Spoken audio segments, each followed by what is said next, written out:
Okay, this is going to be a video to explain how to use Inkscape to create a pattern digitally. For this one I'm going to use a cloth diaper pattern, but you can do this for anything. So, I'm going to first open a new document in Inkscape. Inkscape is a free vector drawing program, so you can get it without paying anything, and it's perfectly legal. Although I think they have donations, which at this point I use Inkscape so much I definitely need to donate.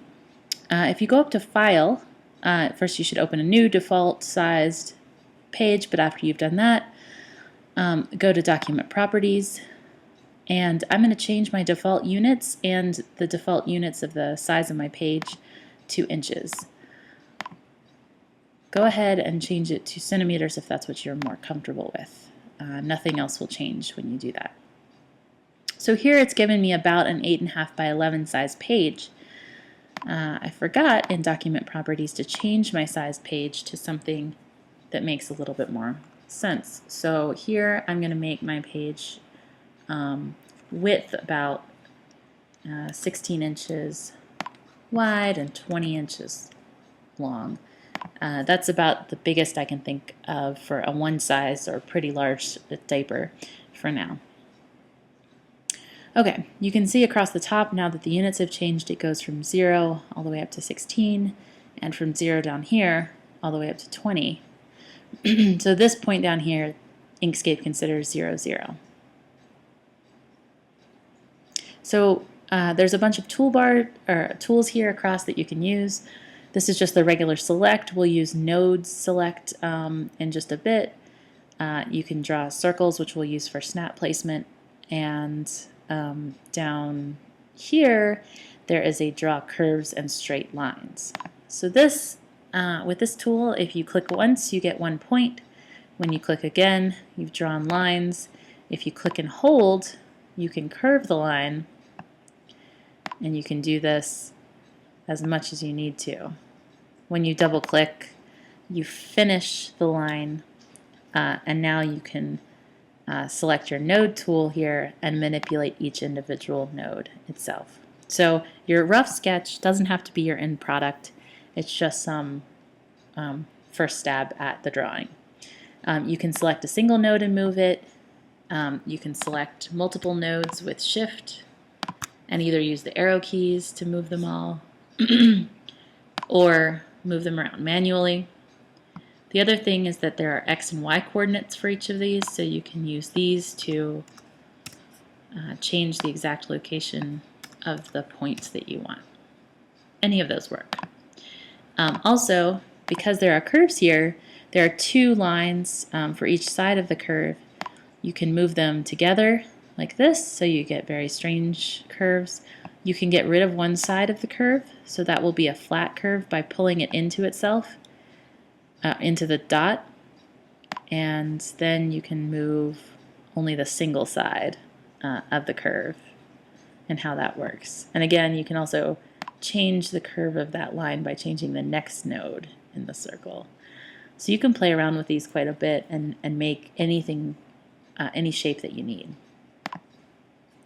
So with just this, we can take, let's say, a line and another line, and I know I want it to do something like this, maybe make a couple little turns, come back out here, down, and start where I stopped.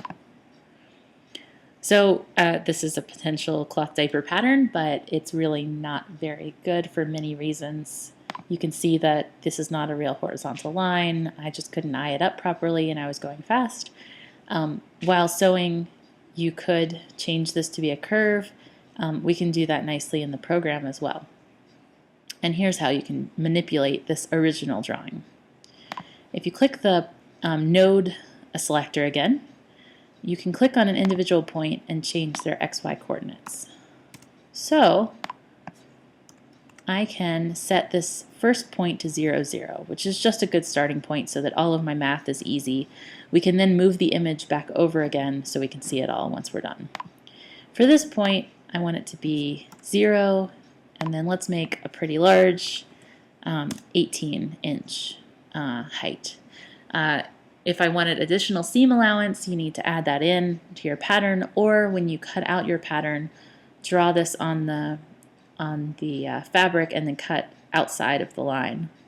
Either one works. Here I want this to again be exactly 18. Now we have a nice horizontal line that's perfect. And let's say I want this to be 15 inches in the back. Here I want 15 again. Oopsies. Let's see, what did I do wrong here? I think I selected 2. I need this one to be 15 and 18. Now at this point I'm going to make 15, and let's say I want 3 inches down or so, so another 15. And you can eyeball this too. This is at 35% size, but you can zoom it in and see what it's going to look like on the when you print it out. And just eyeball what you think is good. You can take your exact measurements of your written pattern and measure out every single curve and change this. For this one, I want it to be a little curved, so I'm going to go up here and select that I want to make the node smooth, as well as this one and this one here. You can also do this for the endpoints if you want round tabs instead of square tabs. You can do whatever you'd like. And so maybe I want the crotch of the diaper to be 6 inches wide here, but I'm just going to eye up sort of in this vertical dimension what that scoop looks like here, this line. And maybe I've decided that this is a pretty good line. I kind of like that curve. But now my 6 is a little off, so I'm going to go back up and fix it again. And I'm going to get rid of this point here because I now realize with these curves that this one just makes it more complicated. So you can just select and delete. And finally, I'm going to go in here and maybe eyeball up that curve and then go back and set my X to the exact 6 as the one above. Now this funky thing happened because I deleted that center point. One easy way to fix it is to get rid of these 2 middle curves. So I'm going to pull it into the dot on both sides. Now what that did was make it absolutely flat. And I kind of actually like this because I know it's exactly 6 all the way through here. And when I cut it, I know that I'm going to be able to easily sort of curve and smooth that out, and it's not going to look weird.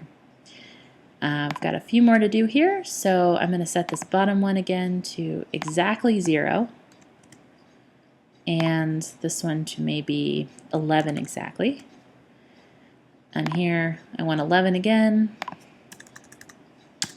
and 3. And so now I've got a pretty complete diaper pattern, but we can go more than that. We could say I want to draw a circle for my snap placement. Once you have one circle that you like the size of, again, you can change this. You can change the width and the height of the circle. So let's say we wanted it to be 0.5 inches in both dimensions. 0.5. You can also change the XY to get it exactly where you'd like it, but for this example, I'm just going to eyeball it here. You can duplicate. It's edit, duplicate. That's a better one than copy here. And you can produce your exact snap placement. You could also do control duplicate on a Mac. I'm not sure what it's going to be on a Windows, but it's something similar. And place your snaps exactly where you'd like them.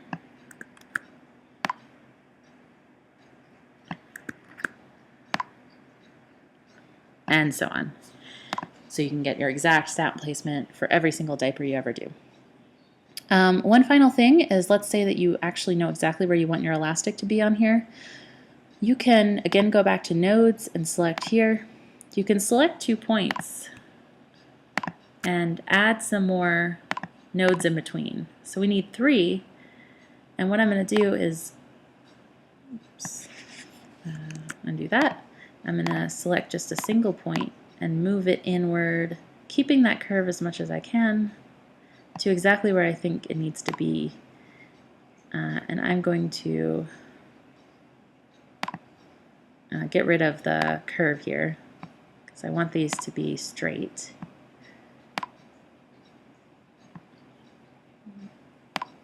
It does take some finagling to get it exactly like you want it, especially with curves. They can be a little funky. And now I have basically a little notch that tells me where I should mark my pattern to put elastic in. And you can do the same thing down here and then one on the back. Remember, you're going to do this on the fold. There's many other things that you can do, but this is a great way to start. When you're done, and periodically as you're editing, make sure that you save your product as some name.